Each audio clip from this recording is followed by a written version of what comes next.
can say resultant moment of a system of forces. I guess that could be a little long. That's a little long, but that pretty much describes what we're talking about. Now, let me use one of the pictures I have. I hope I can move this away. I could, and there you go. This is what I need. So a couple of forces. I have F1, F2, F3, all of these forces in three-dimensional space. The space I have is X, Y, and Z. So I have F1, I have F2, and I have F3. And I know the distance between each force and point O. Now I have a bunch of forces. What happens if I want to find a moment about a specific point O? So pretty much the same story. We can just determine the moment by just summing up or find the vector sum of the moment created by each force, or the moments that we have in this space. Right? So I find the moment for each force separately. I'm going to think about it that way, and then find the vector sum of these moments. Right? If it's in 3D space, I have them written in terms of ijk. Right? So positive, negative direction, they'll taken care of when you represent it in a vector form, and pretty much you just sum them up, right? Because the moment itself is a vector with a magnitude and direction. So you can just write it this way: if a body is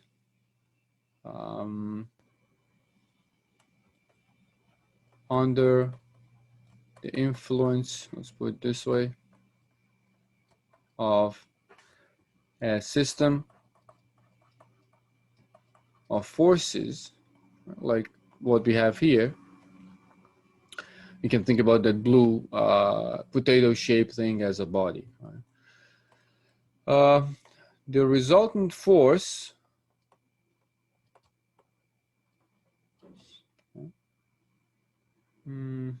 how do I phrase that? A resultant, sorry, moment, obviously not force. The resultant moment of the forces about a point, in this case I'm talking about point O, right? No comma there, can be determined by vector addition or vector sum of, we can just finish it like this, of the moment of each force.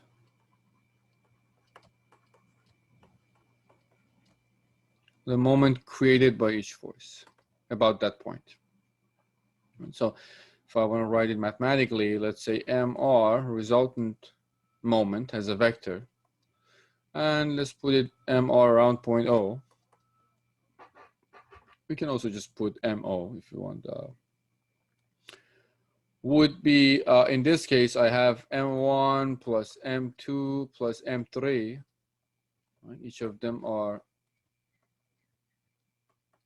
a vector. Each of them is a vector. So that would be summation of moments, right, that we get. In this case, I from 1 to 3 MI.